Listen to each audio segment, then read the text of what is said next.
je vais à l'école, puis il y en a des gens qui ne vont pas à l'école. Donc si je suis là, je prends leur parole, donc je parle de vous. Depuis combien de temps que vous êtes là? Je suis en Suisse depuis 1 année et demie.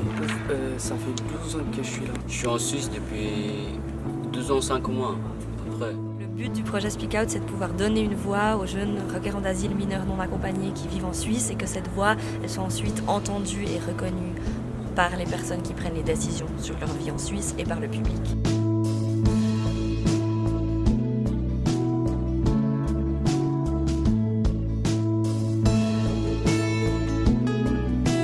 Présente avec les jeunes l'exposition de leur reportage, qui présente les résultats de leur reportage qu'ils ont mené tout au long de l'année. L'idée de ce reportage, c'était de faire un tour d'horizon des différences de conditions de vie des MNA en Suisse, mais dans un échange de pair à pair. À qui est-ce que vous vous adressez aujourd'hui? Au public, justement.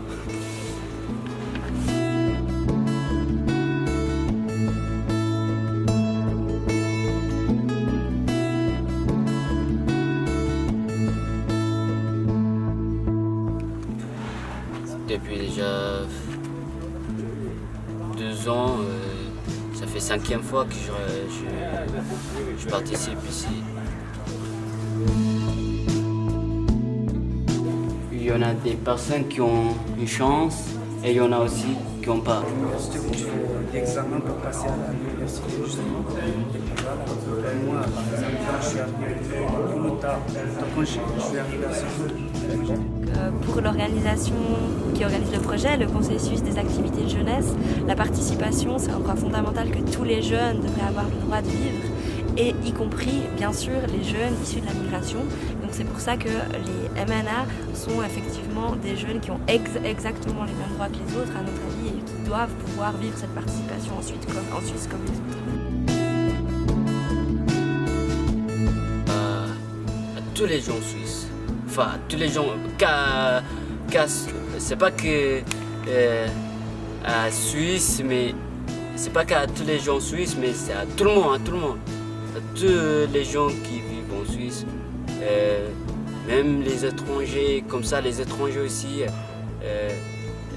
qui ont des problèmes, comme ça ils savent, ils peuvent participer au Speak Out. Donc je veux lancer à tout le monde. Comment est votre réaction avec les personnes suisses? Je m'attendais. Je m'attends bien. Il y a des amis qui sont suisses. Ce qu'on fait pour les MNA en Suisse, c'est qu'on leur donne un espace, un cadre, une plateforme où ils et elles peuvent venir échanger entre eux, découvrir qu'ils et elles ont les mêmes problématiques, les mêmes questions. Ensuite, rencontrer des experts pour pouvoir échanger sur ces questions, peut-être avoir des réponses. Et puis on les aide aussi à formuler des demandes, à créer des moyens d'expression pour transmettre ces demandes au public.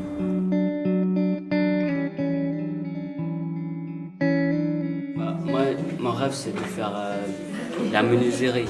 Non, pas du tout. J'ai pas entendu des choses méchantes de personnes suisses, mais oui, c'est normal que parfois il y a des gens qui disent des choses méchantes. Bon, on laisse pour eux. Oui, donc je pense que ce qui aurait manqué au niveau politique, au niveau du public, c'est que la voix des MNA aurait été, comme elle l'est très souvent, relayée au travers des personnes qui travaillent avec eux, par des experts, par des professionnels et pas forcément directement par les jeunes eux-mêmes. On les aurait peut-être moins entendus s'exprimer sur leurs conditions d'habitat, sur leurs possibilités de formation. À travers Speak Out, on les entend s'exprimer à ces sujets. Bon, dans les moments difficiles, moi, je parle parfois, je dis à ma tutrice et puis à les éducateurs de le foyer. Parfois, les problèmes qui ne sont pas très graves, je me règle tout seul moi-même. Voilà.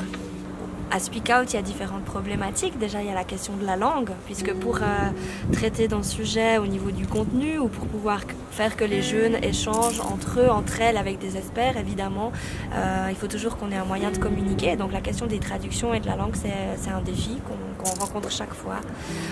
Une autre question, c'est aussi de comprendre finalement comment on fonctionne en Suisse, c'est-à-dire avec les jeunes, on fait des revendications, des moyens d'expression, mais c'est pas du jour au lendemain que leur situation va changer. C'est peut-être des demandes qu'on fait et ça va peut-être changer dans 10 ans pour les futurs MNA. Ça, c'est aussi quelque chose qu'on répète constamment, disons, pour ne pas créer une certaine désillusion.